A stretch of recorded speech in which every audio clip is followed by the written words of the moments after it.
Muchas gracias por seguir con Uno más Uno. Aquí tenemos a uno de nuestros invitados en el día de hoy para la entrevista en primer plano. Se trata del secretario general del Partido de la Liberación Dominicana, un joven, yo creo que es la persona más joven que llega a ese cargo en el PLD, porque Lidio Cadet, que fue uno de los que más tiempo duró, Fue Rafaelito el más joven, creo. pero no era Rafaelito jovencito Albuquerque. como tuvo en esa ¿O época, sí? ¿no? Sí, Sí. Sí, porque Rafael Alburquerque, hoy imagínense hace hace 50, mucho, pero 46 años era secretario general. sí, es verdad, hace Sí. mucho. Entonces hay que quitarle 46 años de edad. A la, Sí, a la sí. edad de él. Él fue el primero, ese lo impulsó Juan Bosch. Él fue el segundo secretario general. El primero fue Tonito Abreu. ¿No? Sí, Él fue el segundo. sí, Y sí. después de Don Lidio. Y después Lidio Cadet. Y bueno, de ahí para acá ustedes saben La historia. la historia. Después, Bueno, aquí está un joven político, dirigente de uno de los principales partidos de la República Dominicana, el PLD. El PLD participó en las elecciones pasadas y no le fue muy bien. Si tomamos en cuenta lo que había sido anteriormente. electoralmente, así es. Pero ha estado desarrollando un proceso intenso de reorganización, de relanzamiento, que culminó con la elección de una nueva directiva, pero que le falta escoger a sus candidatos para los cargos electivos de las próximas elecciones y había anunciado que lo iba a hacer este año. ¿Cómo anda eso, Johnny? Se había anunciado que se iba a hacer el año próximo, en el 26. Pero este año iban a tener una especie de consulta interna. No, el año próximo. El año Lo que se próximo. anunció fue el año próximo, una consulta. Hay una convocatoria para el Comité Central, eso es lo que hay este año, el día 8 de junio. El Comité Central estatutariamente es quien aprueba o desaprueba la lista o la nómina de aspirantes presidenciales. Sí, pero previo a eso, Johnny, aclárame, a ver si estoy confundido.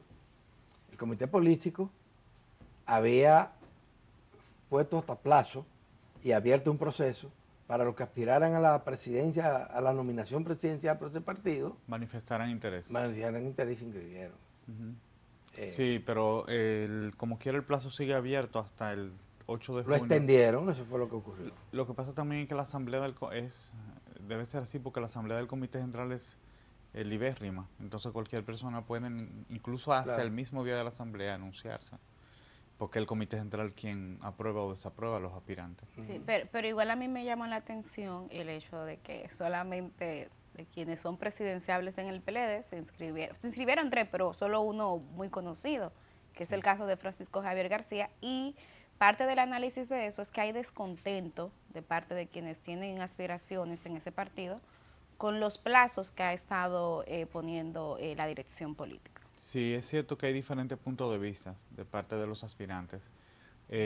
Construir la unidad es el resultado de un proceso de conversaciones, de avenencias, de encontrar Y hasta puntos de negociación. acuerdo.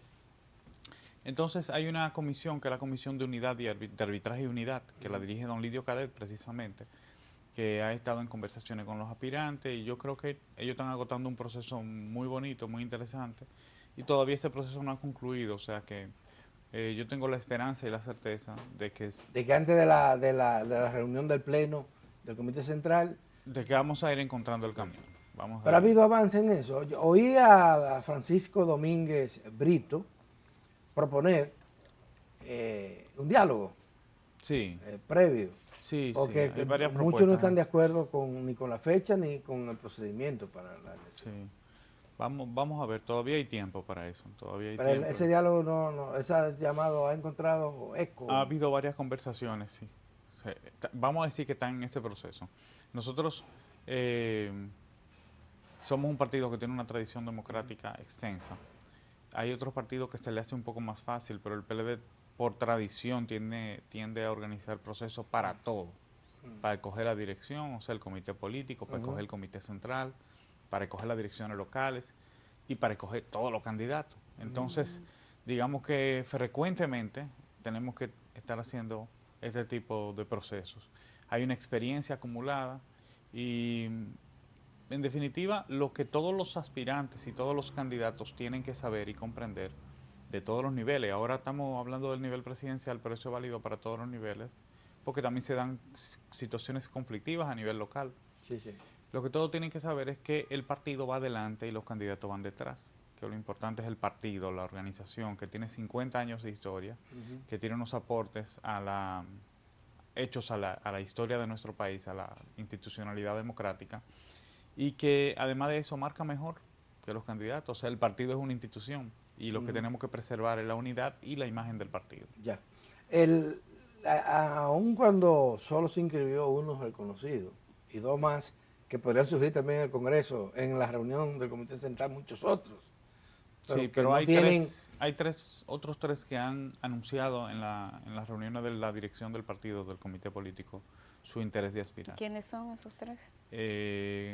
O cuatro, porque Francisco lo hizo recientemente, Domínguez Brito. Abel, Charlie Mariotti y Juan Ariel en su momento, a través de comunicaciones también y en conversaciones con la comisión. Esos son los que ya han manifestado ya que es su disposición, pero hay otros que fueron precandidatos en procesos anteriores. Y evidentemente Francisco Javier, ¿verdad? Que sí, Javier, son cinco ahí. Pero hay otros que no han dicho que no. No, hay otros que no han dicho que Que no, y que no. de hecho tienen el potencial. Por Y ejemplo, que la doctora Margarita Cedeño de correcto. Fernández tiene una imagen, tiene una trayectoria, tiene un reconocimiento de parte de la población, que también la comisión se ha reunido con ella y ha conversado con ella. Ya. A mí una de las preocupaciones que tengo de ese proceso es que pudiera violar los plazos establecidos legalmente para el proselitismo. La Junta Central, de hecho, se ha pronunciado en ese sentido, Johnny, advirtiendo a los partidos que no pueden violentar los plazos legales. Fíjate que estamos en el 2025, las elecciones son en el 2028 y ya hay partidos, incluyendo al PLD que tú representas, en estos menesteres. Sí. Es un asunto de la cultura política dominicana. Fíjense, no hay ningún partido que no tenga aspirantes presidenciales, ninguno, por lo menos de los partidos mayoritarios, ¿verdad? El PRM que está gobernando tiene varios aspirantes y eso se ve incluso en las actividades institucionales. Uno lo vio el 27 de febrero, como la competencia entre los aspirantes. ¿Quién tiene más diputados y diputadas? Sí, dejarse ver y eso. Y en la Fuerza del Pueblo también hay incluso más de un aspirante en este momento. Y en el caso del PLD, pues, nuestro país es un país muy politizado, donde todas las campañas por tradición comienzan con mucha antelación. Incluso los asesores internacionales a veces se sorprenden. Es muy temprano. Entonces dicen, no es temprano aquí. Ya porque nosotros estamos muy acostumbrados a estar de una campaña a otra. Y cuando las elecciones, había elecciones de medio término, era peor todavía, uno nunca salía de campañas. Entonces digamos que forma parte de la tradición cultural de nuestro país. Pero hace mucho que los partidos reconocieron que había que cambiar esa cultura. Y la sociedad dominicana también tiene otro tipo de organización. Yo creo que sí. Que ha estado presionando para eso y por eso se hizo la ley. Pero la ley ha sido prácticamente desarmada. Se eliminaron párrafos enteros que tenían que ver con el transfugismo. Pero no se eliminó eso. O sea, se han hecho... bueno, en definitiva, lo que yo le puedo decir es que nosotros, igual que ocurría en el año 2022, cuando usted conversa con los compañeros de la dirección del partido, hay visiones sobre eso, que tienen que ver con el cumplimiento de la norma, de la ley. La ley lo que establece es que usted tiene que presentar y elegir el candidato en el año 2027, pero eso nunca se ha pretendido desconocer. No, lo que pasa es que la ley norma ya no solo la campaña por los cargos electivos, sino la pre-campaña. Sí, pero y al normal la pre-campaña te dice cuándo comienza, cuándo termina. La pre-campaña comienza en el año 2027 Exactamente, también. entonces... Pero no norma el periodo previo a la pre-campaña. Ah, bueno, que todo, es el periodo previo de todo. Johnny, porque también, fíjese, ha surgido una versión hay pública. Derecho constitucional, el derecho de reunirte. Sí, pues y el derecho de aspirar, eso nadie Pero lo el tema es cuestiona. que las campañas afectan a terceros, generalmente. Ese es el tema. Y que hay países donde eso está normado. Y Afectan a hay terceros derechos fundamentales cuando inclusive también. en las casas se te mete un spot publicitario. No, pero los spots están prohibidos. Los spots No, pero de todo eso, por eso están que se prohibidos, normalizó, Claro. regularizó estos procesos de campaña. Johnny, hay una versión que circula por todos los lados, de que en el Partido de la Liberación Dominicana están convencidos de que solo no van para ningún lado en las próximas elecciones. y han comenzado con tiempo a gestionar una alianza opositora, especialmente con el partido Fuerza del Pueblo, que es el último. Eso es falso. Eso es falso. Sí, totalmente. No, es muy temprano para hablar de alianza.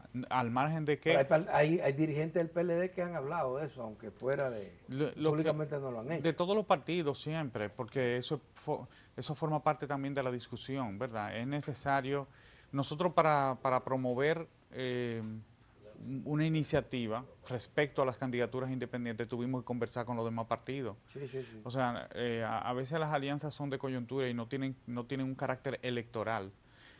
Es temprano, yo entiendo que la oposición tiene que tener una vocación en cierto sentido, en ciertos aspectos unitaria para dar ciertas respuestas, pero es muy, muy apresurado para hablar de alianzas electorales, porque todavía no sabemos ni siquiera cuáles van a ser, cuáles son las personas que aspiran en la boleta, y las alianzas electorales no solo son del nivel presidencial, son para miles de candidatos. ¿Y qué pasaría si ustedes detectan, que tal vez no lo sabe la dirección, que hay gente que está dentro del PLD En eso.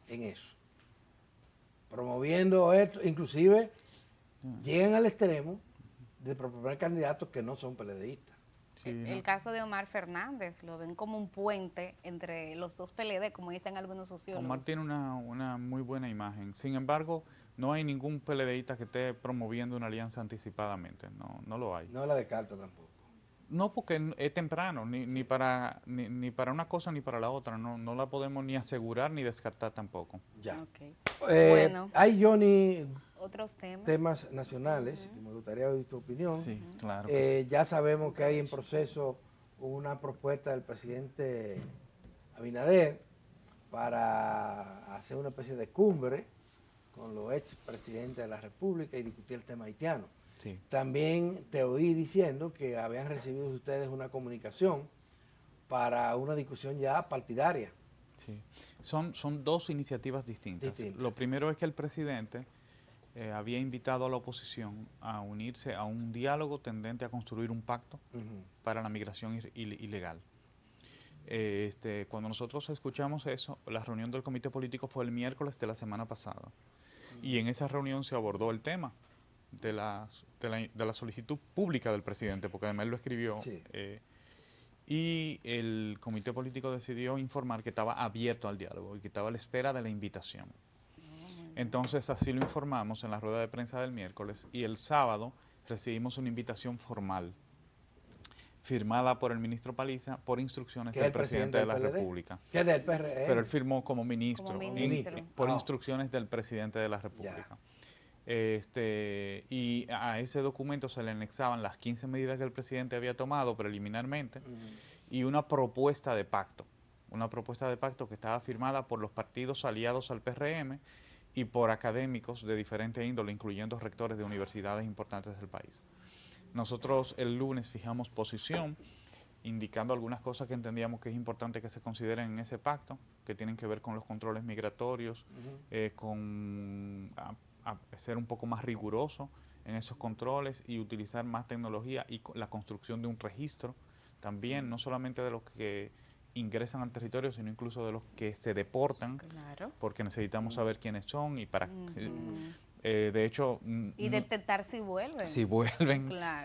si se comete un delito. Exacto. O sea, necesitamos esa información. ¿Y al expresidente Danilo Medina lo han invitado también? Ahora voy. Entonces, nosotros ahí también dijimos que evidentemente el PLD iba a ir al pacto y que teníamos nuestra propia mirada de la política migratoria, claro. Que esa es la idea de construir un pacto.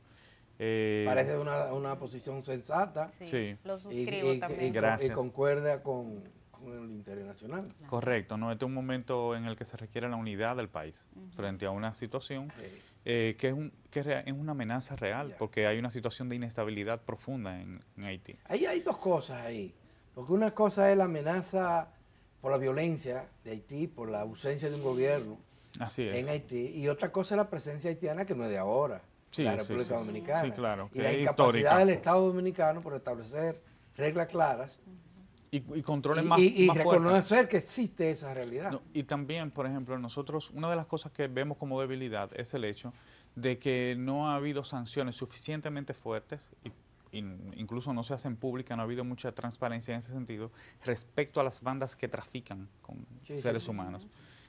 Nosotros Pero ahora hay promesa de que va a ser muy duro. Recuérdense que hace un par de años hubo un caso de una banda que se desarmó, que involucraba militares, pero nosotros no sabemos en qué terminó eso, si fueron condenados, si no fueron condenados, en qué etapa se encuentra, ¿verdad? Entonces, esa información también es importante que se maneje, porque sirve de disuasivo. Claro, y el aspecto humano. Sí, también. Porque en este caso estamos hablando de medidas que contemplan incluso que entren a los hospitales y saquen a mujeres en labor de parto. De hecho, hay algunos casos que han sido documentados por la prensa. O sea, al PLD no le preocupa ese aspecto también. Sí, explicamos eso y dijimos que el énfasis se tiene que poner en la frontera. Las políticas fundamentales migratorias para impedir el acceso de ilegales son en la frontera. Nosotros creo que fuimos muy enfáticos y muy responsables en ese sentido. Y lo otro es lo que usted decía del presidente. El presidente, después del sábado, o sea, después que ya habíamos recibido la información, el lunes en la semanal, dijo que, ante una pregunta de un periodista, que él estaba en disposición y veía con buenos ojos conversar con los expresidentes. Y pues nosotros también, en mi caso, ¿verdad?, de manera particular, aunque le corresponde al presidente hablar, bueno, lo vemos con buenos ojos. Yo creo que los expresidentes tienen... ¿Y ha sido contactado el Danilo Medina? Todavía, tengo la información de que todavía no. Todavía no. ¿Y estaría dispuesto a asistir Danilo Medina? No me voy a atrever a hablar por él, pero yo pienso pero si el partido ha dicho que... ¿Tú piensas que sí? Sí, porque favorece el diálogo. Porque la posición de la dirección del partido fue favorecer el diálogo, entonces no hay mucha contradicción. Hay que encontrar la manera. Los expresidentes tienen muchas cosas que decir, muchas cosas que aportar. Y mucha autoridad para hablar también. Y te digo más, yo se lo comentaba el otro día a Alberto, que en el caso del expresidente Danilo Medina tiene el mérito de que en su gobierno se inició un plan nacional de regularización, que ya este gobierno lo descontinuó, pero ¿ustedes defienden ese plan? Sí, la gente se confunde mucho el término, ¿verdad? Porque la gente a veces piensa que regularizar es legalizar. Ni decir que entren todo tampoco. Ni una cosa ni la otra, exacto, Millicent. Es al contrario, es saber quiénes son, dónde están, qué hacen, identificar lo que no están en condición regular, aplicar la ley migratoria, porque nosotros somos un país soberano, ¿verdad?, que tiene leyes y que la puede aplicar. Y lo que decíamos de ir construyendo ese registro, incluso para los deportados. O sea, es importante para nosotros como país. Y dar respuesta a sectores productivos, porque inclusive en contextos anteriores en hay sectores productivos. Esta semana lo hacía la Asociación de Banano, Adobanano, que han demandado, mira, necesitamos unos 15,000 trabajadores, usualmente son haitianos, hay que regularizarlo, pero no hay alternativas. Nosotros también, es así, nosotros incluso en el documento habíamos dicho que en el diálogo tienes que escucharse a los sectores productivos, ellos tienen cosas que decir. Y lo importante es que como país, por primera vez, comencemos a ver esto como lo que son flujos migratorios. Usted tiene que tener control de esos flujos migratorios, como lo tiene Canadá, como lo tiene Europa. Ejemplo, o sea, es el gran ejemplo, Canadá, que le da la residencia, el estatus antes de que lleguen. A lo que ellos quieren admitir. A lo que ellos quieren y a lo que ellos necesitan. Pero que es lo que deberíamos hacer nosotros. Sí. Porque no hay duda de que necesitamos mano de obra para mantener áreas importantes de la economía dominicana. De eso no hay la menor duda. Y el ejemplo es lo que han dicho los bananeros, pero tú vas a encontrarte también los productores de arroz, o los constructores de viviendas. El sector construcción, hasta el propio Estado. El Estado no hace una sola obra que no tenga mano de obra extranjera. Una obra importante, una carretera, un edificio, etcétera. Ojalá también porque a veces uno se preocupa de que las medidas sean recurrentes y no sean efectivas, porque a veces se anuncian pero no se hacen. Sí. O sea, hay que tener mecanismos para garantizar la ejecución y la implementación de las medidas y indicadores que permitan medir el éxito de esas medidas. Johnny, se nos acaba el tiempo. Precisar, la reunión del Comité Central, donde se va a abordar, entre otras cosas, supongo, el tema de las precandidaturas. ¿Cuándo es? El día 8 de junio. 8 de junio. ¿Estaba ahí? ¿El próximo mes? El próximo mes. Bueno, después del 8 Antes de eso junio, seguro va a haber una reunión del comité político, porque el comité político se reúne mensual. Y después de la reunión tú vienes para acá. Seguro que sí. Anote ese compromiso ahí. Comprometido. Gracias. Gracias a usted. Pico adelante, Adalberto. Vamos a hacer una pausa y al regresar entonces vamos a conversar con dos jóvenes que están participando en nombre de dos instituciones, una pública, una privada, en la organización de una feria internacional. Así que no se muevan.